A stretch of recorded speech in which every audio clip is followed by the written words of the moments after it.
Hello everyone and welcome to my Bachelor Nation official channel.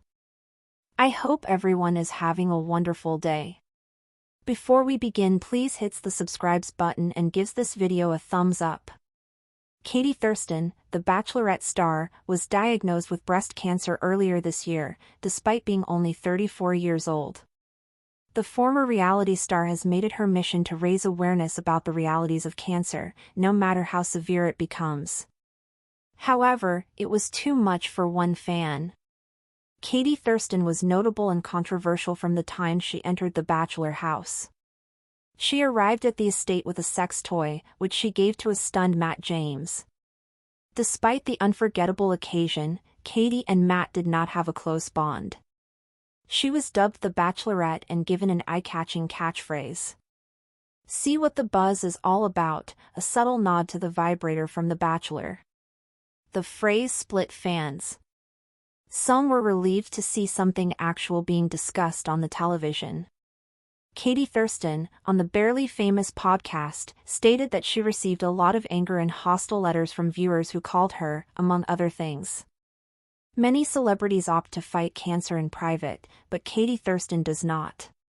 She built a brand around being absolutely transparent, and she upholds that even in the most difficult periods of her life. She was diagnosed with stage 4 breast cancer in February. On her Booby Broadcast Instagram feed, the former Bachelorette star keeps followers up to speed and discusses her experiences with fellow cancer sufferers.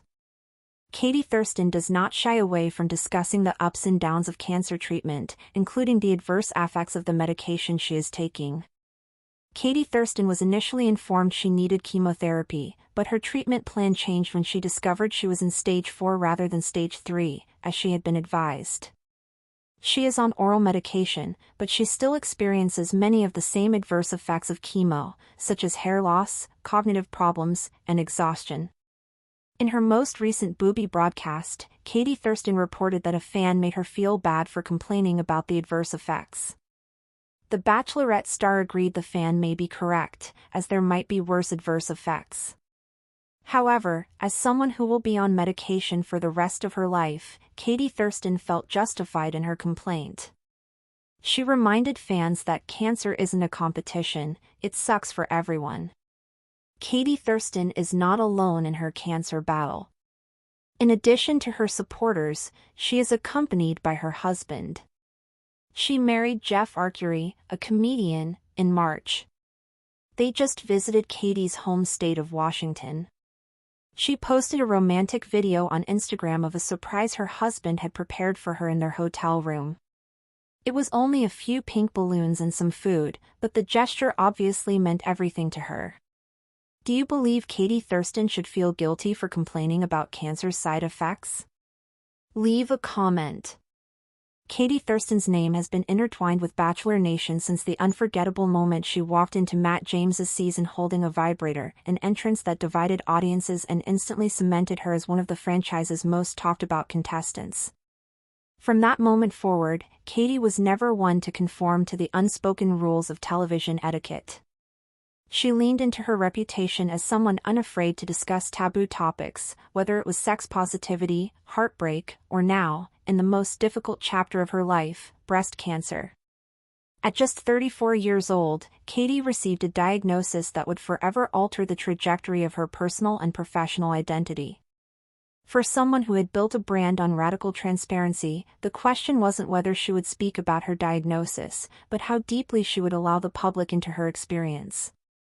When she revealed on Instagram in February that she had been diagnosed with stage 4 breast cancer, the news reverberated across entertainment media outlets and fan communities alike.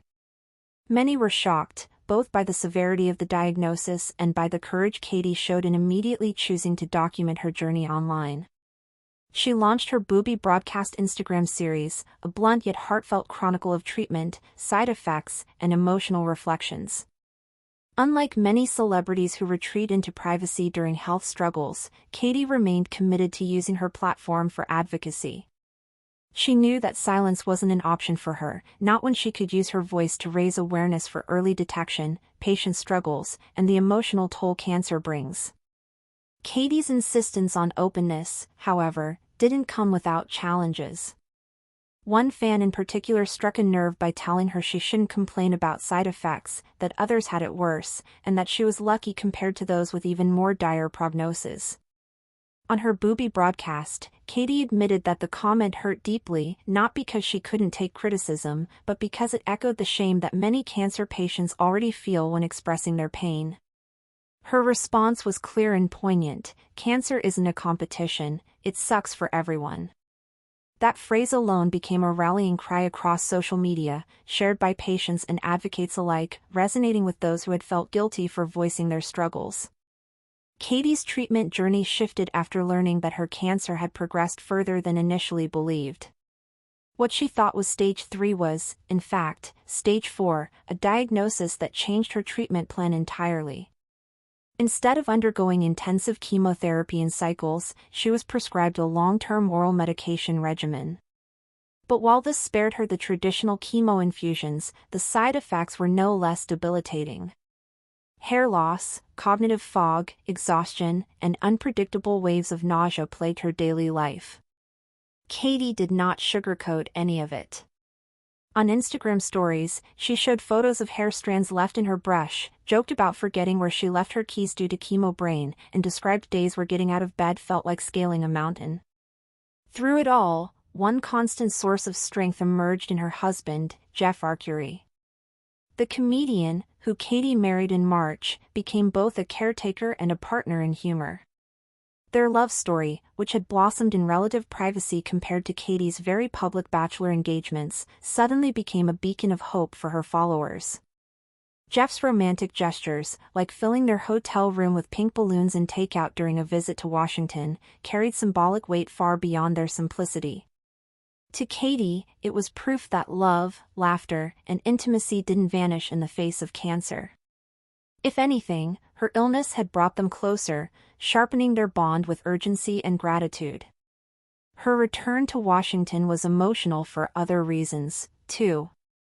The state wasn't just home, it was where she had built her identity before the whirlwind of Bachelor fame. Visiting family and reconnecting with childhood friends while openly discussing her diagnosis grounded her in ways no Instagram audience could. It reminded her that before she was a reality TV star, a controversial figure, or a public advocate, she was simply Katie, daughter, sister, friend, and now wife. The larger Bachelor Nation fanbase, however, had mixed reactions. Some applauded her rawness, commending her courage in sharing what others might conceal. Others, particularly those who had criticized her sex-positive entrance years earlier, accused her of oversharing once again. Yet the line between oversharing and advocacy is thin, and Katie seemed unconcerned with pleasing everyone. Her mission wasn't to protect her image, but to normalize conversations around illness, vulnerability, and mortality in spaces where they are often hidden. Thanks for watching. If you likes this video, do not forget to subscribe to my channel and do not miss any update.